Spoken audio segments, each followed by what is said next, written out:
Good morning, all of you. Once again, a warm welcome to all of you to English online classes. Do you remember the lesson, children? A gift of chapels? Because many days have passed after we have met. Yes, Mridu has come along with her grandmother to meet her cousins from Madras. Now she is very happy to meet her cousins. Many things they shared with each other. And now, who are the cousins? Ravi, Meena and Lali. Only two of them we saw, that is Ravi and Meena. We don't know what has happened to Lali, we can see. So Ravi has taken a cat from the street, a kitten from the street. And now they were, after that, they were feeding the cat, and Ravi became very much talkative about his cat. He told that he was a descendant from the Pallava kings. And at last, what was his name? Yes, Mahendran, MP Pune, in short. And Mahendran was getting irritated because Ravi was talking in a very, what all things he don't know, he doesn't know what he talked about Mahendran. And more than that, what made Mahendran irritated? Yes, he heard a sound from inside the house. Already Ravi's sound was irritable, but more than that, a sound came from inside. It was not Ravi's. Then what was it? Let's see from where the sound came. Mahendran looked up alarmed because he heard a sound from inside the house. He had just been sharpening his claws on the edge of the coconut shell, but worse than Ravi's awful no eek was a screech sound from the window. Oh, what a weird sound, what a strange sound. If Mridu was startled, Mridu also was startled. MP Pune was frightened. MP Pune, Mahendran was frightened, out of his wits. He did not know what to do. He was running here and there, hair standing on end. He was keenly listening. He bounced up and scurried towards, jumped quickly towards a bamboo tray of red chilies. A bamboo tray was kept there for drying red chilies. All the red chilies fall on his head. Trying to hide beneath it, he tipped a few chilies over himself. Meow, he howled miserably. The screeching went on and on. And now also the screeching sound was going on and on. Oh, what's that noise? Said Mridu. See, Mridu asked, oh, from what is that noise? From where is it coming from? And see the reply of Ravi. They were not shocked. Ravi and Meena were not shocked. Huh? Why? That's Lali learning to play the violin. Yes. What is that sound? Yes, another cousin was also there.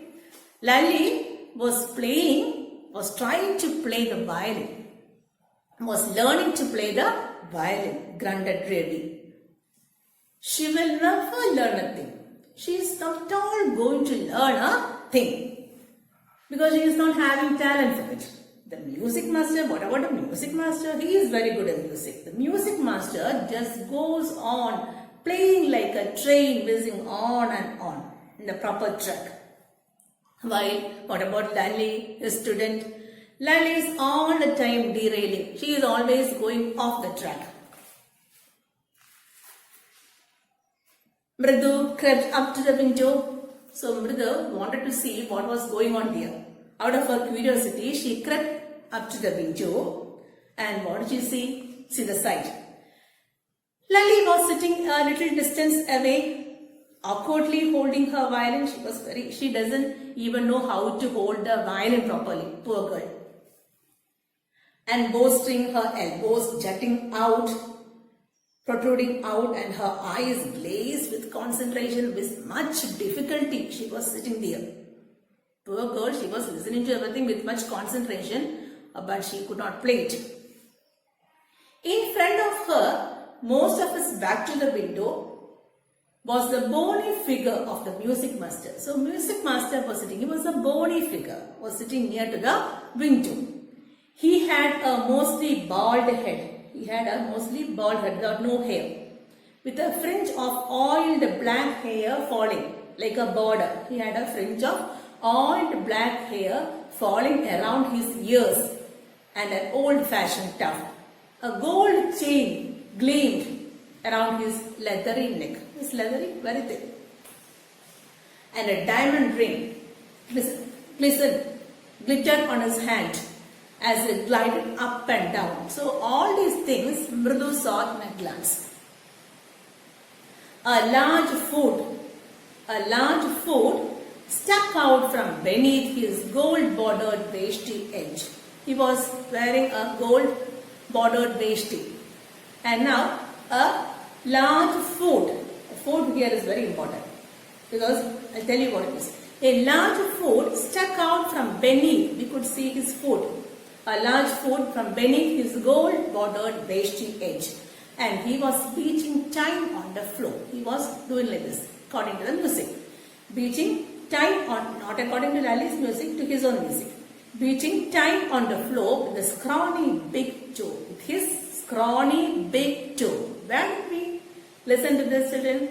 Yes, scrawny big toe. You remember when Mridu came to this house, when she was about to enter the house, what did she do? She kept her slippers very carefully. She kept her slippers near a pair of old pair of slippers were also there. What kind of slippers were it? Yes, dirty and having marks of scrawny big toes. Yes, so those slippers must be of this person's. And he was beating time on the floor with a scrawny big toe. He played a few notes. Lali stumbled behind. Lali was finding it very difficult.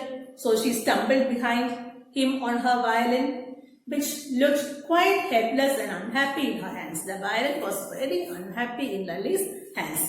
Even the violin was suffering. Oh, what a difference. What a difference between the music of the master and that of Lali. The music master's notes seemed to float up and settle perfectly into the invisible. It was just floating like it was just going to an invisible tracks of melody. It was like the wheels of a train fitting smoothly into the rails and whizzing along. As Ravi said, Mridu stared at that huge parent hand moving effortlessly up the violin stem. His hand was moving very smoothly along the violin stem, making lovely music. Oh, in between, squawk. Who must have heard that? Must have made a sound. Lali.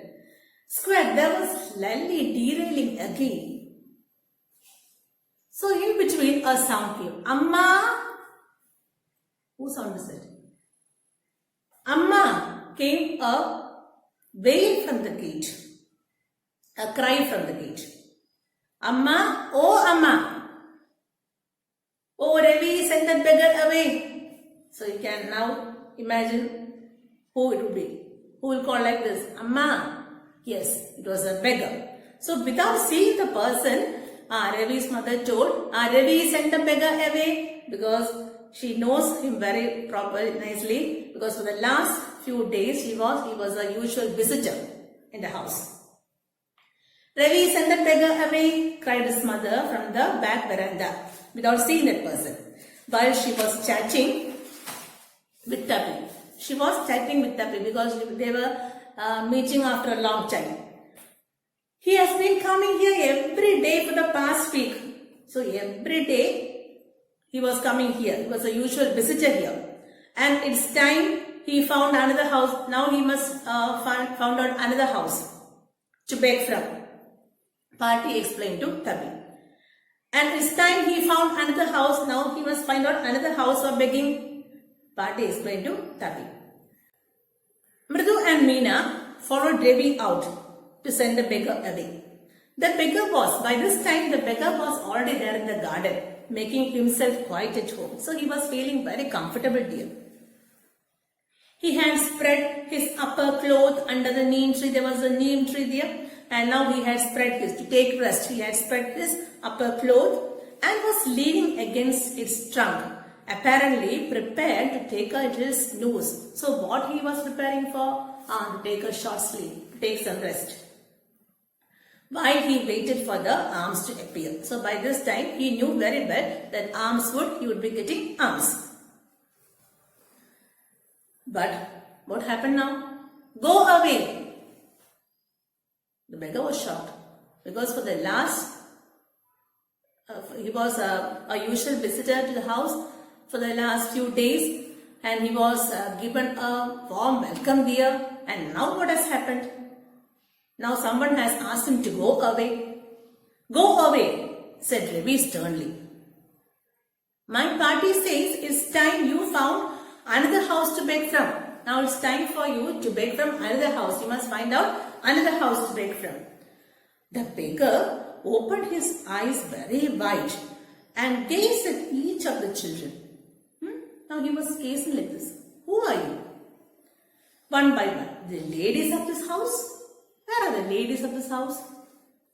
They won't scold me like this. They won't ask me to go away. He said at last in a voice choked with feeling. Are kind souls. They are very kind souls. I have kept my body. You know one thing, children. I have kept my body and soul together on their generosity for the whole week. See, for the last few days, I was keeping my soul and body together. I was living because of their generosity, because of their kindness, and they will never do so. I know it very well. I cannot believe that they would turn me away. He raised his voice. Amma and children are standing there, and now he raised his voice to call the ladies. Amma, oh Amma, said his babe. Might be, but it certainly wasn't feeble. Now it was not feeble. He was calling very sternly. It began in a deep, strong rumble somewhere in his withered belly and came booming out of his mouth, with his few remaining teeth strained brown with bitter chewing. His teeth were brown in color because of bitter chewing. Ravi, tell him there is nothing left in the house. Again, what did the mother say? Ravi, tell him. And she can't say anything, looking at the beggar's face. And now she is appointing Ravi for it. Ravi, tell him that there is nothing in the house. Ask him to go away. Called Rukmani. And he is not here to come again. And he is not supposed to come here again. Tell him that. She sounded fed up because she was totally fed up with this man. Ravi didn't have to repeat it to the beggar because what all things Rukmani told from the kitchen, who could hear? Yes, the beggar could hear. So there was no need of Ravi repeating the thing. What his mother said had been easy for them all to hear. There under the neem tree, the beggar sat up and sighed. Oh, I did not expect this. She was behaving in a very good way to me, and I did not expect this from that lady. Okay, I'll go. Only let me have a rest under the tree. Let me sit here for some time. The sun is so hot. See, now it is afternoon and sun is very hot. The tar road has melted on the road. My feet are already blistered, and there are blisters there, bubbles there on my foot because of walking on the tar road. And I'm getting afraid to walk. He stretched out his feet to show large pink, yes, it was true. A large pink blisters could be seen on his bare feet because he was not having slippers. I suppose he doesn't have the money to buy chappals. Mridu whispered to Meena. So Mridu also felt sympathy towards the beggar. He is not having, he's a beggar and he is not having yes, money to buy chappals. Have you got an old pair in the house somewhere? Mridu is asking Meena. See, you just go and see whether there's an old pair inside the house. I don't know, said Ravi. Mine are too small. See, one thing I know, my chappals can't fit him because they'll be very small for him. Or I would have given him. And his feet were larger than Mridu's and Meena's because they are children. The beggar was shaking out his upper cloth and tightening his dhoti for going away. He raised his eyes and looked fearfully at the road because he was looking fearfully at the road because how he could walk with his blisters on his foot gleaming in the afternoon heat. Oh, he needs something on his feet. Again, the children there are feeling pity for him. Now, surely he must have something on his feet. It's not fair to send him like this. Shh, said Ravi. See, Ravi is very cunning. I'm thinking about it. Blubbering, it's not fair, it's not fair. In 2 minutes, he'll be frying his feet on that road. What he needs. Now, what does he need? More than arms, what does he need now? A pair of chappals. So, where do we get them? Surely the slippers of ours will not be suitable for this man. Come, let's search the house. He pushed Mridu and Meena into the house. Just as she stepped into the veranda, Mridu's eyes again fell on the odd-looking chappals. Yes, again her eyes fell on the odd-looking chappals. She had noticed when she arrived. That chappals, he had noticed when she arrived. Ravi, she whispered to him, there is no need of searching in the house. Whose are those? Ravi turned and glanced at the shabby looking but sturdy old slippers. He beamed and nodded. These are just the right size. I don't know whose it is. But one thing I know, this will be suitable for him. It's of the right size, he said, picking them up. Mridu and Meena followed him nervously back into the garden. Because they followed him nervously into the garden because they don't know whose slippers are those. So they were nervously following Ravi into the garden. We don't know what Ravi is going to do. Whether he is going to give away his slippers and whose slippers are those. Okay, children, I think we can guess that it must be of the music masters. Because the same, scrawny toes, the same marks could be seen on this papers also. Okay, so we can wait for the next class to see what is going to happen. So till then, goodbye.